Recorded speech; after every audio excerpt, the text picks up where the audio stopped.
Good evening, everyone.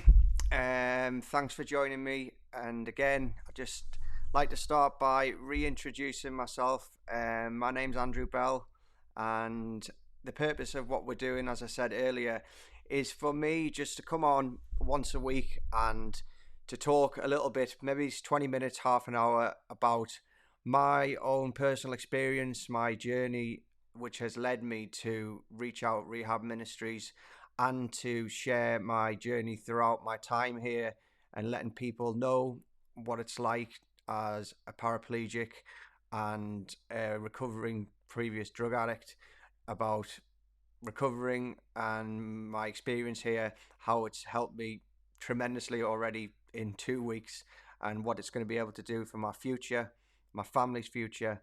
And yeah, just so there's anybody else out there who may be paralyzed or have a disability, whether it be physical or mental, or any families who know someone, parents, friends, loved ones, and just trying to help other people not go through the turmoil that I've gone through, and then ultimately that I've put my family through and my loved ones and friends. Now, the podcast or programs, you may call it, we're going to call Welcome to Changing Lives with myself. Now, this is the first time I've ever done anything like this, so forgive me if I look like a donut or I say the wrong thing at times. It's a learning process, but I'm going to go through it. Going to try and keep it as light-hearted as we can, try and have a little bit of fun along the way. I am going to be brutally honest, though, and you'll know that because there's going to be a lot of things that I'm going to discuss which I'm very ashamed of and I regret hugely. However, I have to be accountable for it. It's happened. And as I've learned very quickly here through Pastor Colin already, your past cannot dictate your future, and your future dictates your past. Now, I'd like to start by just giving an introduction, basically, before I talk about here and my time here, just a bit more of a relevance into me and a tiny introduction into my life and background before I came here. So, before I had my accident and I became paralyzed, I had a law degree. I went to university and a law degree, and I was working for an insurance company. I was very, very sports orientated, very, very keen at sports. Just in terms of relevance of that, if I can get the picture up so people can get sort of an appreciation. So as you can see, I was extremely fit. I did a lot of Brazilian Jiu-Jitsu, and this was a cage fight that I did, a one-off thing that I wanted to do, a bucket list that I'd always wanted to do. I was in a relationship. However, again, I'd like to point out that I've always had substance issues. I've, since a very young age, taken drugs, which had caused issues with relationships. And to them, those who know who they are, I can only apologize for that. And it caused the relationships to break down. However, at the time, I was in a relationship, and my life per se was all good and going the way I wanted it to. And yeah, then on May the 20th, 2015, I was on a motorbike, and it was a motorbike that my parents didn't want me to get. Now, again, yeah, hindsight's a wonderful thing, and I can only apologize inherently for me doing this. But I got a motorbike, and I was going around a corner, and on a lovely sunny day, I was hit by a car. That left me in hospital. I'll get a picture up for you to see. So yeah, this was me in hospital. I think a few days after, I was left with 5 fractured ribs, a dislocated sternum, a punctured lung, 2 main fractures to my spine, and 2 fractures to my eye socket. That ultimately left me paralyzed from T5, which is about this area. Now, I always say to people, it does sound dreadful, but I broke my back. I didn't have a brain transplant, so ultimately, I'm actually the same person in many respects, and I feel extremely lucky for that. I have met parents and families who've had sons or daughters who've made full physical recoveries. Now, they said, unfortunately, their son or daughter, though, is not the same person. Have had depression, anxiety, won't leave the house, doesn't has night terrors, and so many other things. Now, for me, I'm and my family and friends would probably agree that I am still pretty much the same person. I'm an adrenaline sort of junkie in terms of, it's not the best phrase, but I still love all of the things that I loved before, and I'd like to think that I'm very much still the same person. So that family I discussed that day say to me, you are actually the lucky ones because you may not physically be able to walk, but inherently you're still the same person. So your family and friends still have you. Now, it just puts perspective on things. It makes you realize the grass is not always greener on the other side, which you may think it is. So, yeah, this was me at the time of leading up to my accident 2015.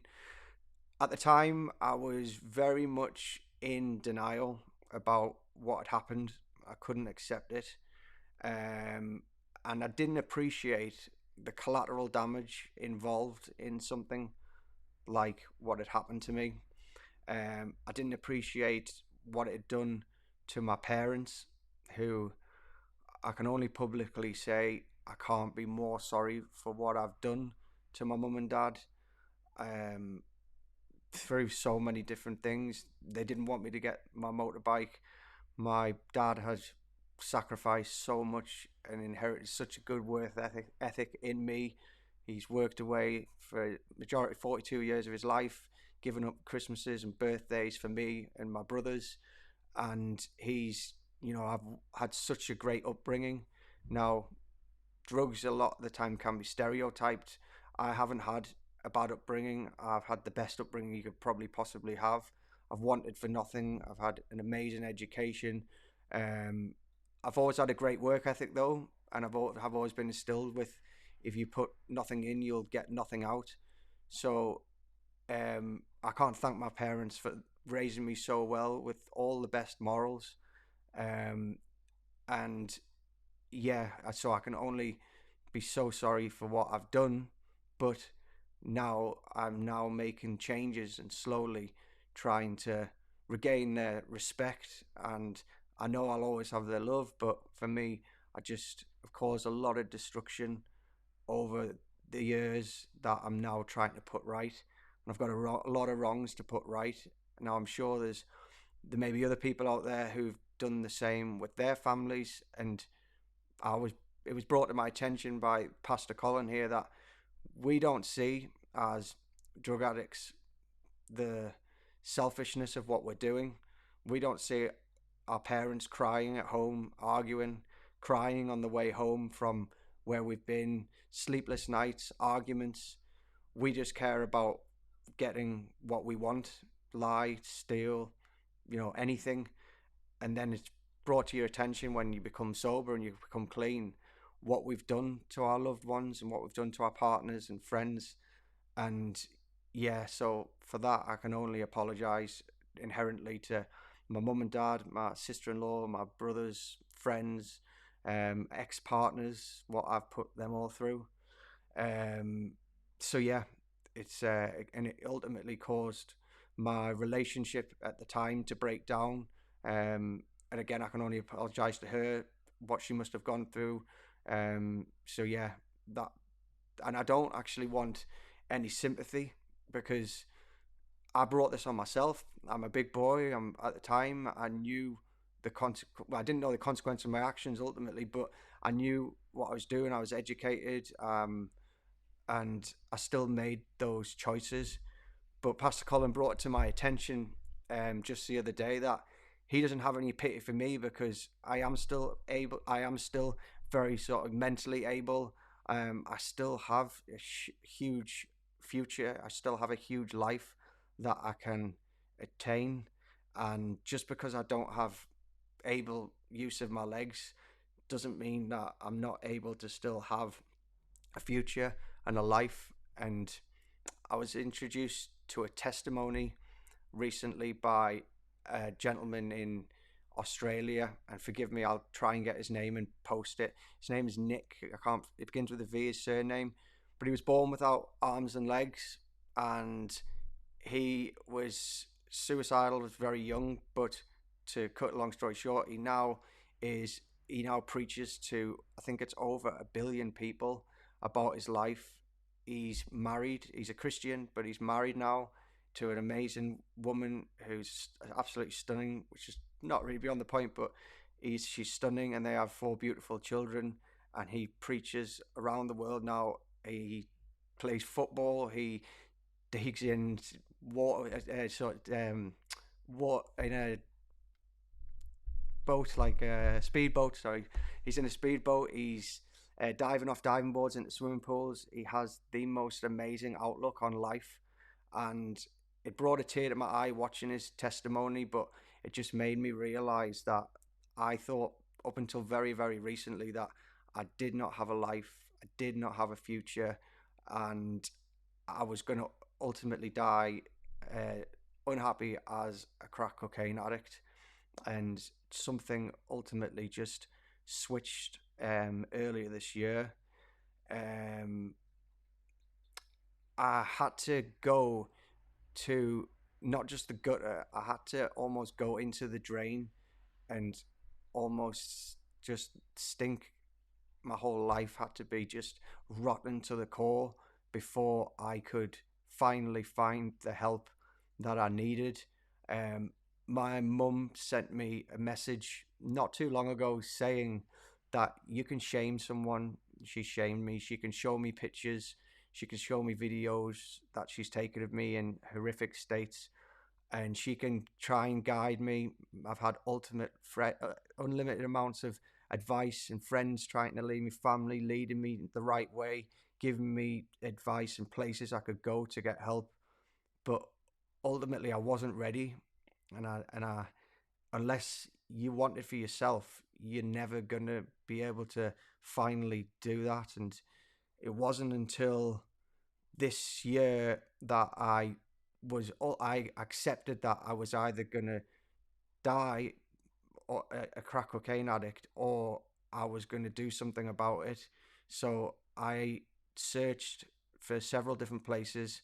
I won't name the names of the places, but we couldn't get accepted because I was in a wheelchair. Now, that was extremely frustrating, upsetting, demoralizing for me and my family, because I think they could appreciate that it was me making the actions. It wasn't just, in the past I've said so many times, I'm going to get clean, I'm going to do this, like many addicts do.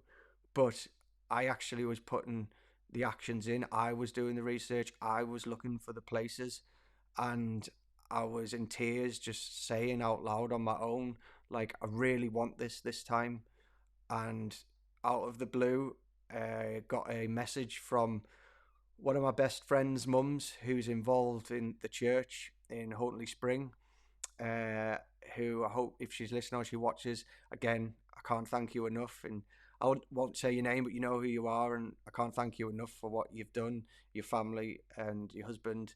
And they reached out to Sir Peter Vardy, who's a patron of this ministry, and asked him if he knew anywhere where someone in a wheelchair could get help. And he contacted Pastor Colin and told them about myself. And Pastor Colin said, of course, he can come down. And having been here in such a short space of time, I realised that he would take anyone in. It doesn't matter where you've been, your background, where you currently are. He would take you in, because he ultimately has a desire to help anyone. And he said he would ultimately, yeah, bring me down. Now, it is not particularly the nicest of pictures, but just again as a bit of context, if I can show what I looked like earlier this year, it's not particularly nice. I'm not sure this is it. Yeah. So this was me in March, about 6.5 stone. So yeah, 6 months ago. that was the way I looked, about to die, um, in a horrific position. So yeah, as you can see from the contrast, it's I've come quite a long way in a short space of time. So ultimately, I think, look at that photo, as horrific as it is, and how horrific I looked. But I see it now as a motivation as to all it would take is one more hit, one more drug to so quickly fall back there. And I already know in my heart of hearts that you couldn't pay me enough or give me enough of anything for me to go back there now, because I wouldn't wish that on my worst enemy. And yeah, so I've made a lot of progress in a short space of time, which again just gives me so much motivation for my future. Um, and I'm excited because that was one of the things I wanted to do when I came down here. I initially only planned on coming for 10 months because I wanted to start a guidance and counselling course to help other paraplegics or other people with disabilities to not go through the struggles and make the mistakes that I've made, and help their families as well. Now, I didn't get very much, if not little, support from the hospitals and the places that I've been. And who would have ever thought that a Christian rehab centre in Hartlepool, a charity, was the place that I would need? But not just me, my family. Pastor Colin recently saw my mum and dad after I'd been here a week, and he made it apparently clear that they need to now enjoy their time, forget about me in a certain respect, and enjoy themselves, get to their relation back on track, go on a holiday, and just just learn to love themselves again. And then ultimately, as a family, we'll all learn to, get our family bond back again. And the weight that came off my mum and my dad's shoulders in that conversation for me was amazing, and I felt so happy. And I got a lovely email from my mum again to say how happy she was, who didn't really want me to come down at the start, but was sending me emails afterwards saying she knew I was in the right place, and she was so happy, and that made me feel incredible. And I know there'll be a lot of people out there with mums and dads who are probably going through something very similar, and there'll be probably people out there who have caused loads of destruction to their families, like I had to mine, and they may want to make a change, and like the changes I've made. And I've only been here, it'll be 2 weeks tomorrow, so I haven't even been here 2 weeks, and I have started reading the Bible, and it's not something I'd done before, and um, it's just given me a real sort of belief in me again, a belief in faith in the future, in following the right path, and giving up all of the horrible things that I'd done, the horrible life I had before, what I thought was important, which is not important whatsoever. And yeah, so it's a learning curve, and I know there'll be ups and downs, but I'm surrounded by amazing people. The people here couldn't have made me feel any more welcome. We actually had every time I got on the settee on the we've people are always wanting to get into my wheelchair. Even today, someone tried to do a wheelie in my wheelchair. Not name names. Jimmy he did a wheelie in my wheelchair and fell out the back of it. He did ultimately get to do a wheelie. I'll put it up. I haven't got the photo. We did take a photo. I'll put it up on my next video so you can see him successfully do it. But we've got a real video, a real picture of it. But then we've also got a couple of outtake ones of him nearly falling out again. So I'll put that up. But yeah, I just wanted today just to come on and say a little bit more of a background about me before I talk about what it's like here, and to just give a bit more context of things. I'm going to, as I say, do a video once a week, or maybe a bit more. In the future, in the future, I will be doing some guests some testimonies from some of the people here, but also maybe some interviews with other people out there who, if you've got access to a laptop and you're interested in discussing, your life and experiences and journey, by all means, please contact me. I am going to have my own email, which we're going to be setting up in the interim. I've got an email address, as you can see on the screen. It's contact@reachoutministries.co.uk, so you can reach me there. And again, if you've got any questions, apologies if you've put questions up in the comments bar. We didn't get it set up in time tonight, but to be honest with you, I just today wanted to come on and give a little bit of a brief testimony of where I've been previously to where I am sort of today. I'll go in a little bit more depth because there's a lot more that I need to discuss in terms of which has still led me here today. And we're going to talk about that in more detail going forwards.